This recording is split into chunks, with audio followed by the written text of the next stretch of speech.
Assalamu alaikum aziz izleyiciler. Assalamu alaikum Hamrada. Mesela kendine vatandaşlara selamun aleyküm demelidir. Hamrada kovmuşsunuz. Köpten beri bile ekrana da çıkmadık. Şu hakikaten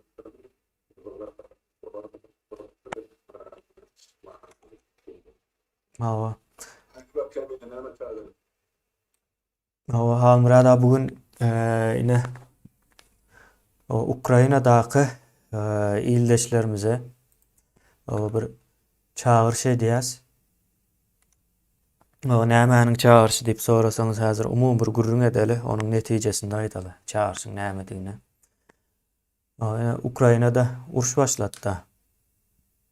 Ukrayna'da uruş başladı. Yani içinde de Türk dine eýe çıkılmayan ya da resmi tarapdan näme görkezilmeýän, ýol görkezilmeýän dine türkmenler var. Ýene de edil beýleki ýagdaýlarda boluşýaly. Indi biz şu taýda bizim hem belli bir möçberde kömek etme ýagdaýymız var. Onun aňyrsynda da ýol görkezme, maslahat verme iň esasy ýagdaýymız we düşünjämiz var. Putin bütün postsowetleriň merkezi bir düşmany da.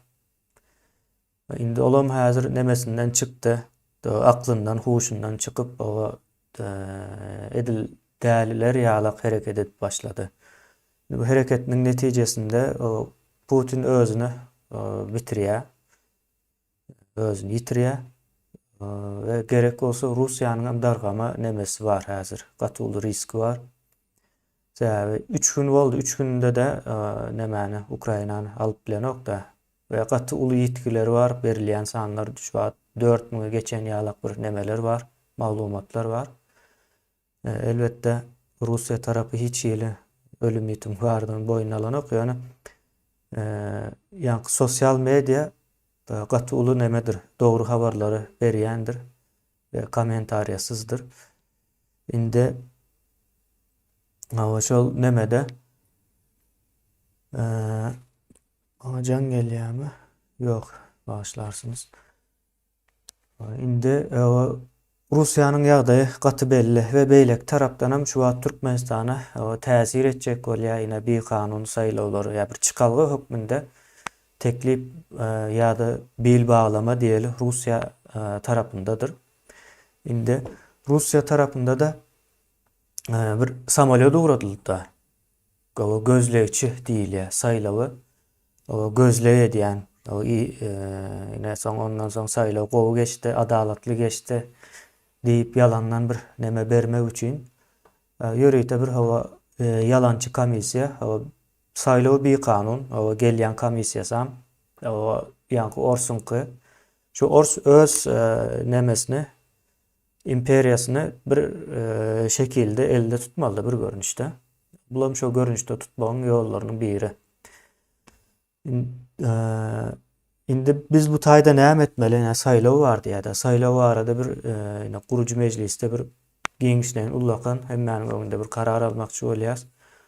Men öz pikirimi we aýtjak zadymy ýa-da tarapyny tutjak meselemi bilýän, ýani beýleki ildeşlerimizin aýly koşar ýa täsir berer, onu görürüz. Ýani şonuň netijesinde saýlaw arada türkmen halky näme etmeli? Ýani bir kanun saýlaw arada. Saýlawam däl. Şu bir kanun saýlawyň o kanuny ýalak görkezmek üçin şol Orsetden näçe de 170'e ýakyn adam diýär bir delegasiýa ýalak. Sözde halkara gözleýçi guramasy ýa-da komissiýasy diýip bir neme at berilýär, ýöne halkara bolup bilmeýärdiňe Russiýanyň nemesi. Ve bulan bize nemäni görkezýär? Türkmenistan ve şol bursanda da post Sovet we ýurtlarynyň hemmejesi Orsiýanyň gol astyndadygyny suwutnamasydyr. Yani bolýan zatlar, hereketler ýa-da Ukrainany ýitirsek bütün post Sovet ýiter diýilen düşünje bar da Putinde. Şol ýitirmejek bolup hatda hasam güýçlenjek bolup edip beren bir akmaklygy ýöne o ýorganyň Nemesini ölçeğini bilen ok bolmaly. Şonuň ýaly bir ýagdaý bar. Halmyra daga. O soň ýa-ni Ukrainadaky Ukraina ediljek bir mesele bar. Ona häzir siz aýdyp geçiň. Näme sebäpden etmeli? O Ukrainadaky ildeşlerimize bir çağırış bar ýöreýte. Halmyra da size söz bereyim. Sağ ol Kemin. İkisinden sonra orta koydun hatimden başlaylı. Saylowly meseleden başlayalım ya Ukraina'daki ýagdaý. Biz saylawly meseleden başlap Ukraina bağlaýalsa, buların hemmejesi bir-birine bağlı. Näçe neme görünse de arkasında Orus var yani. Hakykatdan bu Türkmenistany geçirilýän saylawlar düýbünden bir kanun. Ol birinji saylaw däl. Niýasyň döwründen bäri dowam edip gelýän saylaw. Soň bu Niýasyň miras düşeri bar häkimeti basyp alan Gurbanoğlu Berdimuhammed. Bilen Orsiýadyň ýani Kremliň proýekti. Olum getirip şotak oturdular Moskwa tarapyndan. 7-nji ýyllaky saylawym şeýle geçirildi. 10-njy ýyllakysym, 17-sim inäzir ogluny getirip goýjak bolýa, olam şo terde geçirildi.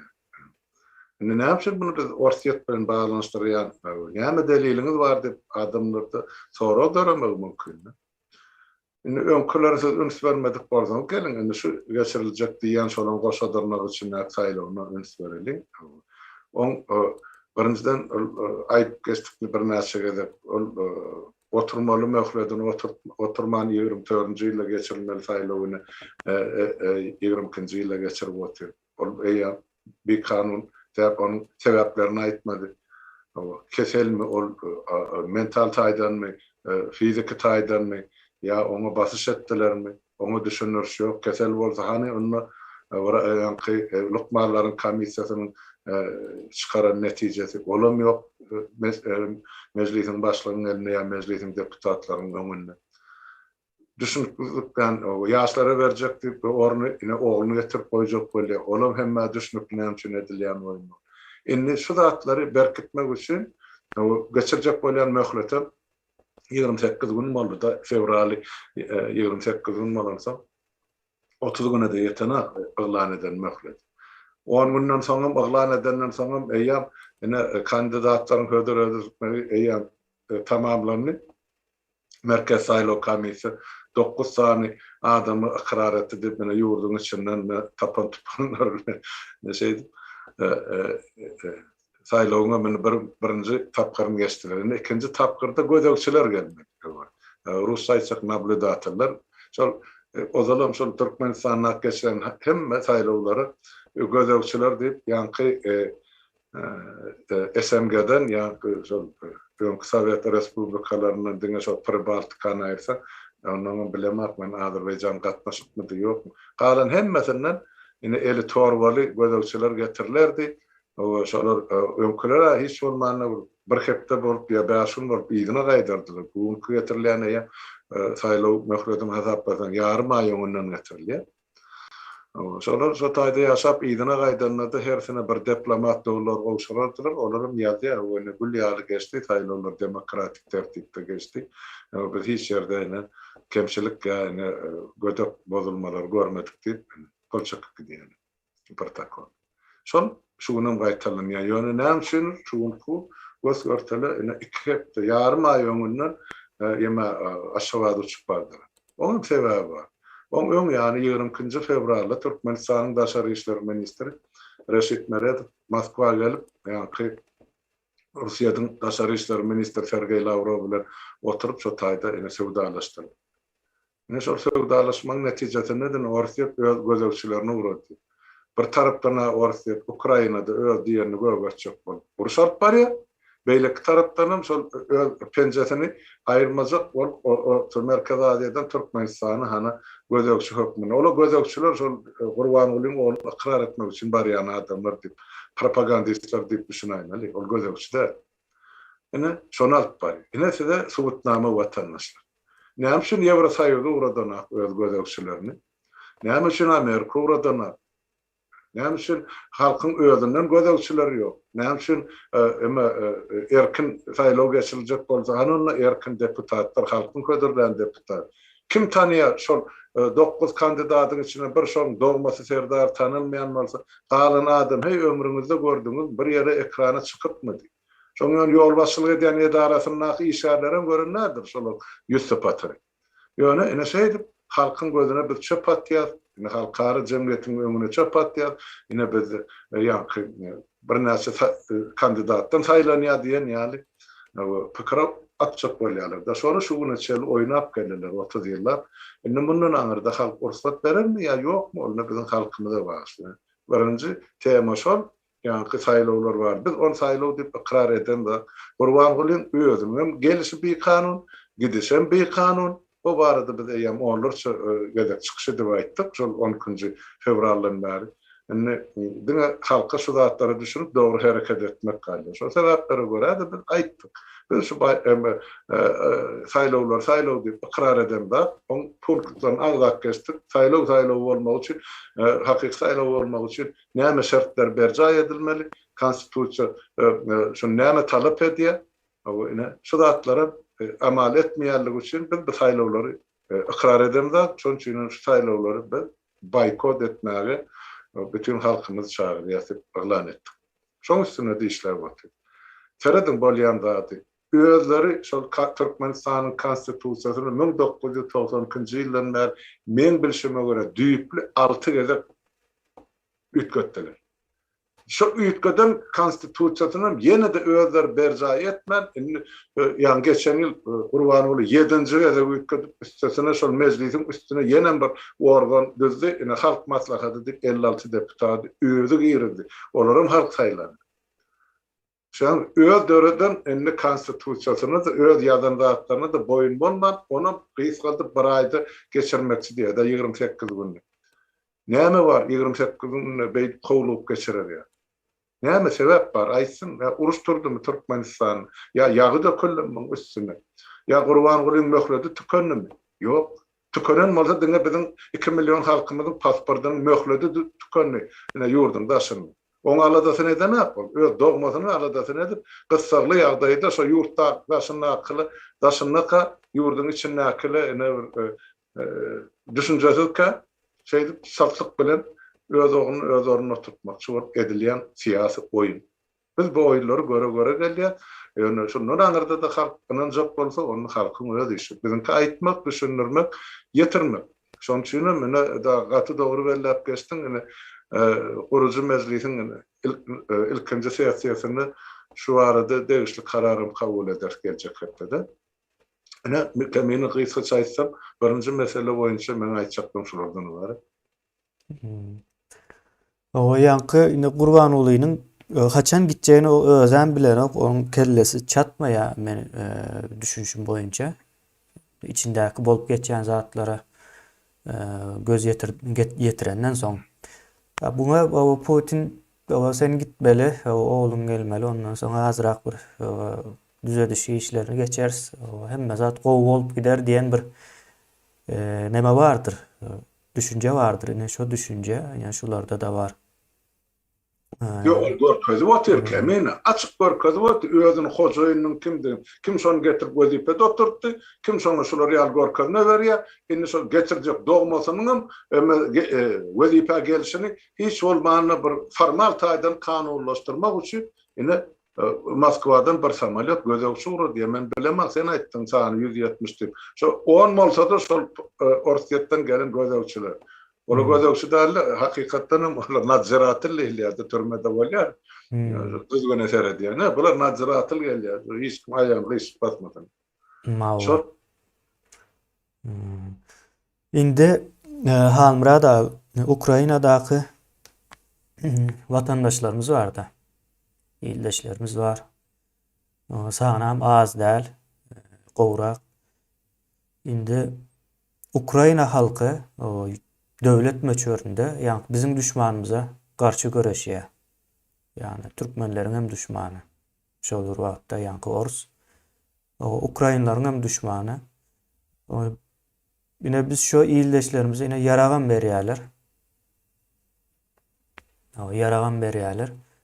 Başga beýleke kömekler hem edýärler. kömek etseler, yurdun daşından barıp koşulayan, ýa-ni Gürcistandan, ýene başga yerlerden barıp ýörüýdi. Ukraina kömek etmek için gatnaşyp ýörenler bardy. Indi bizim hem vatandaşlarymız şo taýda barbyr o çıkalgasy ýok köpüsiniň. Dokument meselesi bir var. İkinciden hem şu uruş ýagdaýynda o uçarlar uçanok, biletleri ýok, gymmat we türkmenlere köp bere o girme mümkinçiligi hem ýok. O näme üçin düşmana ine el geldi diýäde. El gelen wagty düşmana garşy görüşmeli diýilen bir o sonra o yüze çıkýardy. Hem tejribe bolsun, sebäbi bize her türlü ýagdaý bolup biljekde ýurdun içinde. Ýa-ni döwleti o täzeden dikeldiş prosedurasy agyr geçip biler. Şonuň üçin her türlü hemme zata taýýarlykly bolmaly. Etmeli diýilen zat ýok, etmeli bolsa wagty gelende ediler. Edilmeli bolsa ediler. Ýöne şonda da ýa-ni ýarag we söweş tejribesi bolup we şonu gurrun bermelimiken diýen ýyldaşlarymız şo taýdaklar gatnaşyp bilse gatnaşmaly hökman suratda. Düşmanymız bir düşman.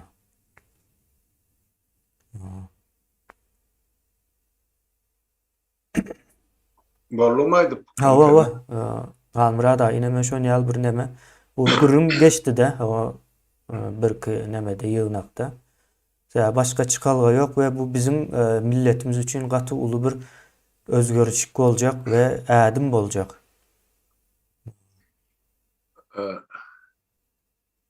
Indi ştaýda soraw ýüzükden teň aýdylanda demokratiýa nirden başlamaly? Türkmenistandanmy, Ukrainadanmy ýa özüňdenmi? Birinji aýtmam näçe wagtlar aýdyp gelýän biz özümizden başlamalyýız. Ya düşünce. Özümüzde ananamızdan sonra etçek hareketimizi düşünýäsem, bilýäsem, şo hareket soňuna çyl alwam gider. Islenýärsa. Enne özümüzde düşünen bolsak, şumar Ukrainada okap ýördi. Diňe Kiýewde men bir şuma görä 5.000 owra Türkmenistanly student bar. Oglan gyýdyk. Ýöne bütün Ukrainada başlady. Harkowda okap ýörler, Zaporojyada okap ýörler, Odessada var. O emede var, Dnepropetrovskda var. Men bilýän türkmen studentlaryň köp ýerde okap ýörenden habarly. Ýöne şular hemmesini alanda bir 50.000 ogly adam bolýar. Şu soňky 5 ýylda şu Ukraina gelip enta Türkmenistana dolap geçmedikler ýa okuwyny ýa iş bilen gelen ýaşlarymyz kelme. Ýöne SSR ýykylanan soň göçüp baýdan watandaşlarymyz bar. Eger şu taýda Ukrainanyň başyna şular ýaly gowaly günlerdi. Studentlerimiz şo taýda okap bilim alyp berýär. Ukraina halky öz azatlygy üçin görüşipdi. Indi biziňkiler ýa-ni sen bellap geçişiň ýalyna şular ýaly çykkansa ýagdaýda galylar. Ne ýygynyň pul gelýär bilen, ne ýygyna gitmäge mümkinçiligi bar bularyň. Ne de beýleki şumar Ukrainalardan 50.000 adam 2 günde Polşa serhetten Polşa tarap geçtiler de kaçıp atal. Esasen şu denarlar çağırlar. Bizde ol mümkinçiligi ýok. Aýtadyna şu denar studentlerimiz ya işe gelirler ya özel ýaşap bererler çağırlar bilen istinidi. Olarda grajdanlyk ýok, hukuky Ukraina. Elinde Ukraina pasport ýok diýmek, olara asla hiç ýere gitmek mümkinçiligi ýok. Grajdansyz adam näde haýsy serhetten geçinler, hiç ýok. Indi şu biziňkiler gabalyk goýulan ýagdaýa düşdi. Biziňkiler diýen Türkmenistanyň ýaşaýjylary, grajdanlary näme etmeli? Daştawrakdan bir pikir aýdylýar, elçihanlara barın, hakyny talap edin. O sede ýurda kesseler, samalyot uğrassalar, o samalyot uçurulmayan ýurda näde? O samalyot uçurulsun birinçiden. Şumar alyp seretseňiz, flight radarda ýeke samalyot uçýanlar, grajdan samalyot Ukrainanyň üstünden. Ondan bizim studentlarımız çıkarmak için peşinden bir 20 samalyot uğratmalı. Reysel hem din studentlar Kiýewdäkine gitjek bolsa. Beýlek şäherdekiler näme etmeli? Şular äkitjek bolup azara galyp oturan hökümetimiz ýok. Halkym şoňa düşünün. Gurban bizim hiç birimiz gerek gelip yan öz gepleşimde de aýtdym ben şu zatlar ýöne hem sonra görensen gaýtylap otyrlar. O taýda şu halka garaşyp oturan hökümet ýok. Olar şu näçe halk az bolsa şu garma gurmalikde eýtjek şol öz dogmasyny öz körsesine oturtjak gurbanly. Bar aladysy şol. Başa alady ýok watandaşlar. Diýme? Bizim her birimiz öz aladymyz özümüz etmeli bolýar. Indi şu taýda situasiýa şolar ýaly Ukrainada islenip türkmen ýigidi we gyýdy özüni görkezip bilýär. Öz garajdan pozisiýasyny. Şolar haýsy tarapda? Demokratiýaň tarapyndanmy? Ya orta asyr gulçylyk ýetiniň tarapyndanmy? Özden azat erkin grajdanin nitýalarmy ya bir kolegasyna tysgynıp berip gul şekilmasalarynaky mahluk mu? Näme? Katgörmämen aýdýan sözlerinde. Ýöne öz pozisiýanyňyzy beýan etmeli. Hani Ukraina halky beýan edip otur. Hatda şolun köçede yatıp duran adamlar var, öýsüde uzarsızlar. Bomж diýilýär. Şolaryň gelip şuň öz kömegini hödür edipdirler da şol ýa-ni esgerlere, Ukraina esgerlerine. Şol köçelerde yatan boş şüşeler ýygyna atyp getirip, karton ýygyna atyp getirip, şolarda kokteyl, molotov ýasalýar da şol tanklamak üçin oklamak üçin. Ine şol öýsüde uzarsyz ýaşap bererler. Iň bir nägile bolmaly adamlar da durmuşdur. Ýok, şolarda da kalbyny watançylyk duýgusy bar, patriotizm diýilýär onu. Gelip öz ýemelerini öz aralaryna gürleşip şüşeler ýygyna ýan pul tutupdyrlar, karton getirýär, şo taýda kömek edýär, öz halkyna gorunmaly. Esas şo döwletde okap ýaşap ýörsiňiz. Ine öz Türkmenistany demokratiýany dikelçek bolsaňyz watandaşlar, Ukrainadaky demokratiýany goraman başaryn, kömek edin. Birindene siz şol döwletde okap bilim alyp ýörsiňiz. Ine şoluň öňünde ullakan taňry ýalkasyna münasip bolsun. Şu garajda pozisiýanyňyz üçin. Ikinciden özüňiz duýarsyňyz adam şekilde men şu işleri etdim diýip. Üçüncüden şu işleri edenden soň Türkmenistanyň şu ýagy görnüşini döwýalyk görüp beren hökümetiň peşeçede bolmaz çyýbynçada. Şu işlere denilden sonra kim olur sizin dırnağınıza degen ağır depanızda Dubinka bilen galgadıp 30 yıllar halkımızı horlap ve zorlap veren cenayetkar topar. Yine şu rahatları özünüzde duymak için yine ben size verecek yankı edecek teklifimim, verecek nasihatimi hana Kiev'de yazılın adınızı elinize yara verip durlar oğulları. Kıyızlar elinize payyaska dakın Kızılay Ağrımay Cemiyeti'nin gidin hana gan tavşarın bomba beşelerde novatçılık çekin, nahar bişirişin, keselleri seredin, size şol hükümet eklep saklap otu, yurtum için nese pul gelecek alıdası. Demek bir zatlar edip size grajdan aktivliğinizi görkönmeyin. Yine men sizi şona çağırıyorum. Ukrayna'da da, Orsiyet'te de yağday şol, Belarus'ta da yağday şol. Ukrayna'da akılına bizim Türkmenlerimizin üstüne bomba yağıp dur, raketa gelip dur, ok gelip dur. Kimin nesibesi, kimi ne amurcuk onu biz aydı bilecekler. Yani Orsiyet'taki ve Belarus'a akılına depesine hani ikişan diktatör otu. Yani şol devletlerde de halk çıkış edip protest, kuruşa biz karşı deyip çıkış edip böyle yaşlarım yaş olsa. Ne? Dine olgun şol ömede Tatarstan'ın Elabuga şäherine var ya Türkmenistan'ın ilçisinin biri Tatarstan'a. Tek otayda 1000'den uğrak student var. Siz ya ne garajdan borcunuz var. Saylaw gatnaşyp ses vermeli. Ey haramzadan çağırdı. Sen şol studentler 2,5 ýyllap ýurda gidip bilmän, enatasyn uğradyan pulunu alyp bilmän, horluk çykyp içinde açlykdan ölenen marasyly ölenen mara şol student. Şonu näme sen gelip şolu bilen iş geçirmedin ya kömek etmedin. Bu Gurban ul aňyrdan buyruk berýär, bar gitdi şol studentlaryň gol çeksin. Ola näme sana bir soru goýunmy? Şol studentlere we şolan üstü bilen Peterburgda, Sankt-Peterburgda, Moskwada, Sverdlovskda, Omskda, Tomskda, Vladivostok, Dalnivostok haýsyn alsan Orsiýadyň şäherlerini okap berip we işe baran Türkmen watandaşlarymyz aýdy. Goşulun size Orsiýetdäki protest ýemelerini, ýörüşlerini şu halkyň içine barın Türkmen telpeňizi gyrmyzy onuňyz geýinde bolmasa Türkmen baýdagyny alyp barın. Ine biz Türkmen siz bilen biledik. Biz uruşa garşy diýip aýdyk. Näme şu şonu edip bolana? Ne o millet çözülýän şäherdi borçda bukulyp ýatmalym siz. Onuň haçan hak hukuky üçin görüşmäge güýçe kuwat tapjak. Ele şular ýaly ýerlerde taplanmajak bolsun. Onu näme? Haçan siz derde ýarajak. Ya diňe siz iyi biçip seyip tutup beren haýwan janarda ol gassabyň eline berler ýa sonra. Bize kelläni, beynini, akıl, huşu Allah Taala näme üçin berdi? Bu goşary aýagy näme üçin berdi? Dik durup uruşmak, sowuşmak üçin näme? Hak söz üçin ya hak iş üçin ya watan üçin. Onda şeýle bolsa erkekliňi subut edin ýigitler. Men jenaly barda gurrun edemem. Olar ojaň gorokşasy. Emma siz şolong hemmejin daşynyň gorokşasy, watanyň hem şolsan. Ine şonu aýdaýyn. Yani üçüncü temada var. Onu maýdaýyn kemini şu ýa-da nastoýaşy bir ýemede ýemede erkin mass media bolup durda şuma rus diline görünýän iki san erkin mass media we biri şol nastoýaşy bir ýeme beýle kisem dost ýa-da kanal, telekanal. Dost ortaýadyň içinde mass media ýurdundaşyn. Şolardan alyp eşitip bolýar-da ine şu durly habarlary we hakykati. Ine şuň dost ýeme nastoýaşy bir ýemede berilen habar. Orsiýatyň haýyşy boýunça diýe Türkmenistanyň prezidenti Gurbanguly Berdimuhammedow 2000 sany eskeri Ukraina uğradı. Orsiýada kömek etmek üçin. Kazakstana sorapdyrlar, Kazakistan uğratjak däl diýipdir. Kazakistan ýok diýip men başarypdyr, gorkunçyny bol. Ýöne bilinki inni ýene bir gezek suwud edýär, özüniň hojaýynyň kimdigini.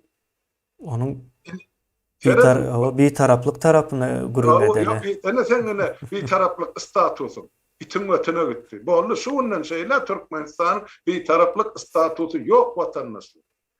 Şonu ene Birleşen Milletler Guramasyny ene şunu suwutname edip maňlaýyna goýýar.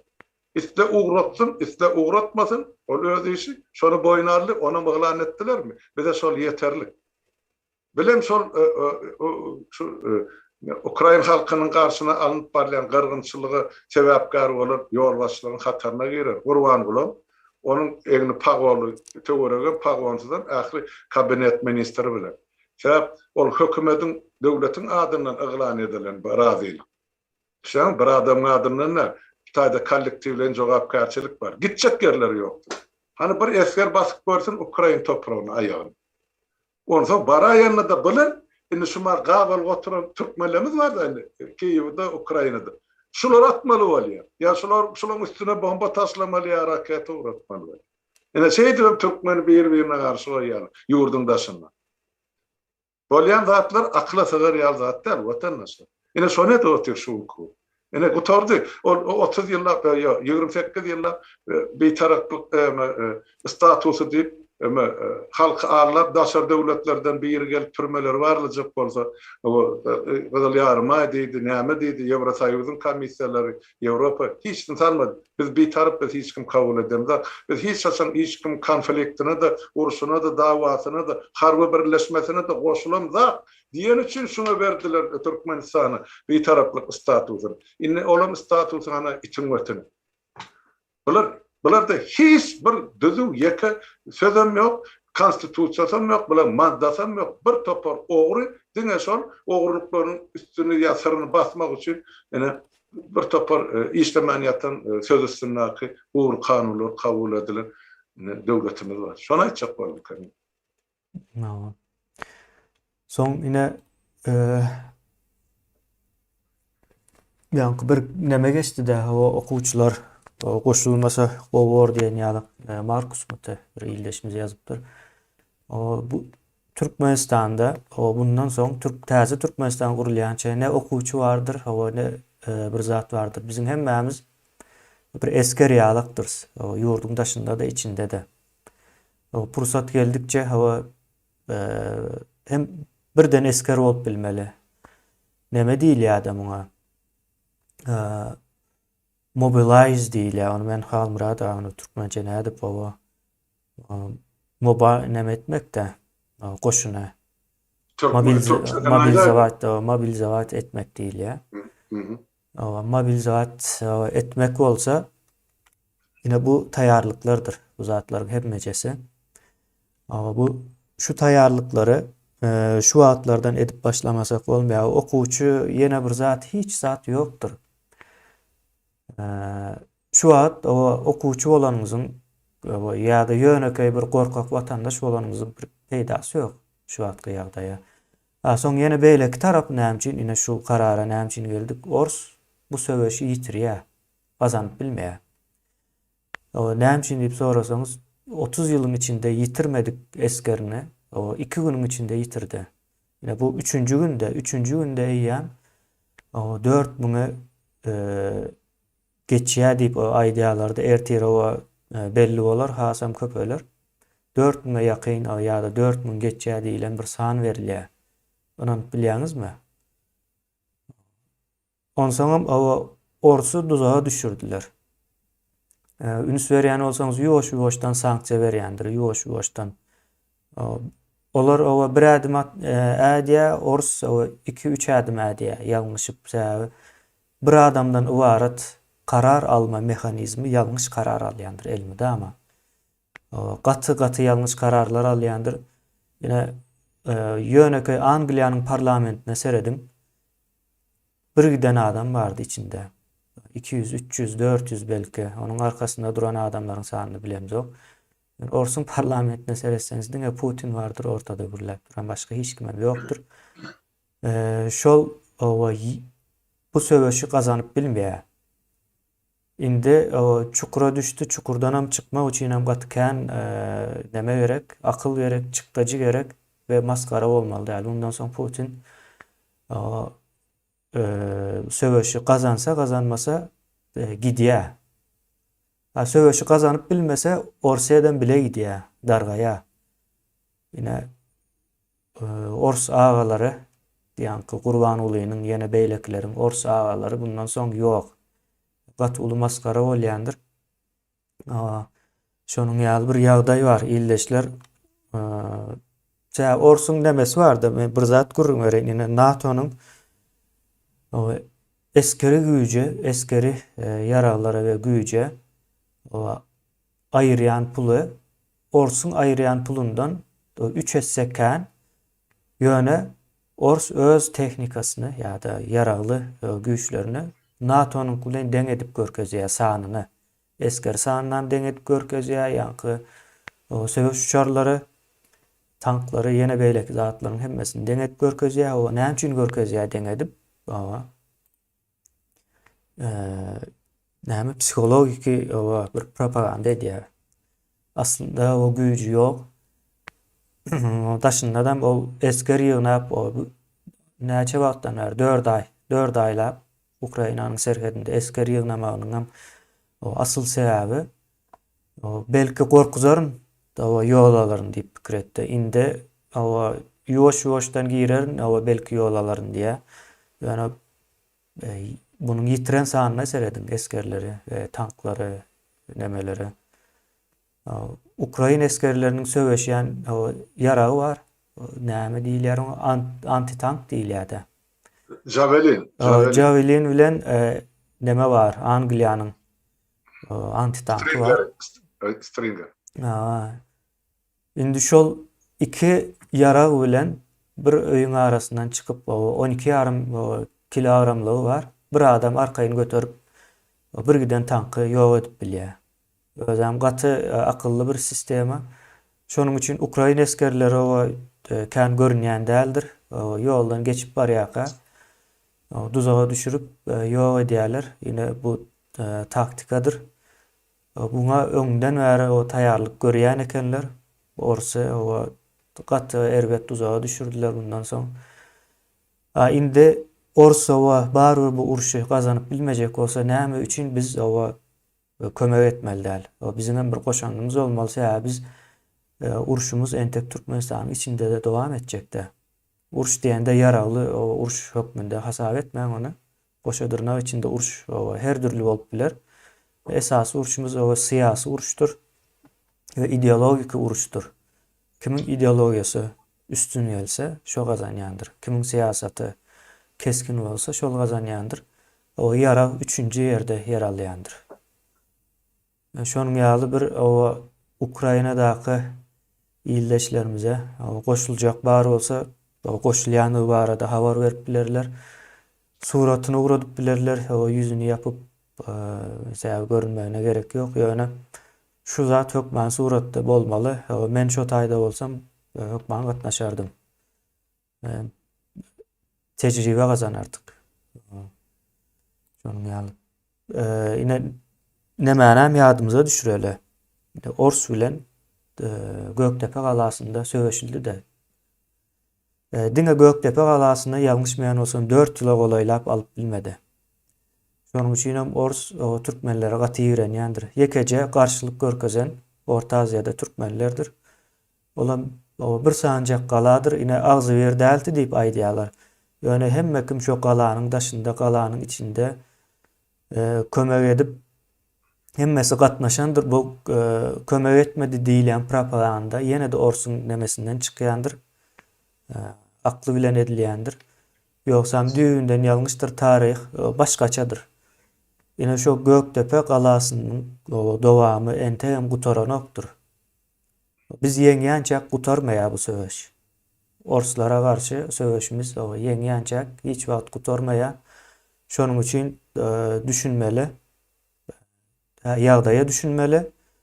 O iň soňundaky o maksadymyza düşünmeli. Elde etjek o peýdamyza we gelejegimize düşünmeli. Bu taýdan ýoksa 30 ýyl ýalandan garaşsyz bolup berdi. O kim gazandy? Ors gazanyp ber. Kim ýetirdi? Biz ýetirdik. Halkyň 2,5 milyon daşynda. O halkyň sany köpelen ok. Näme üçin köpelmeýär? Ine geçen Sapara bir zat aýtdy. Burada belki gurrun verendir. Ine oğan Ors söweşi näçe ýyl dowam etdi? 10 ýyl. 10 ýyl. 10 ýylyň dowamında näçe adam öldü? 14.900, 15.000. 15.000 diýeli. 15.000 adam öldü. 10 ýyl uruşda. 10 ýyllyk uruşda 15.000 adam ölýär. Ýöne 30 ýyllyk Türkmenistanda 50.000 adam diňe türmede ölýär. Bunun jogabyny kim bermeli? Ýöne şol uruşda da Türkmenistanlardan wepat bolanyň sany 335 esket. Jemi. Şumal 50.000 ine Türkmenistanyň raýaty. Olam türmelerde öldürilýär. Türmelerde, türme yetmänke öldürilenler var. Ol şantaj edip asyp öldürüp özüni asyp öldürdi diýilen oýunlaryň sany saja ýok. Bu zatlaryň hemmejesiniň üstü açylyp barýar. İldeşler ine o pikir edin öz araňyzda da gaty ýygy-ýygydan gürleşiň sebäbi o uruş bir gün 2 güne gutarmaz. Görnýär, şon ýaly görnýär. Ýene de bilip bolmaýar buny. Ine şonuň ýaly bir ýagdaý bar. Ine pikirleriňiz gaty möhümdir. Täzeden pikirleriňiz sebäbi birinji geljek pikir aklyňyzda o ýalňyş bolup biler. Şonuň ýaly bir ýagdaý. Ýalňyş kim diýdiň? Watandaşymyz Timur diýdiň? Markus diýip ýerleşmiş. Menem şoňa öňçe jogap beren. Markus, watandaş. Ol studentlaryň başyny bilýişleri goýmaly ýa sokmaly diýmen, ol ýalňyş diýip teýkar. Näme üçin?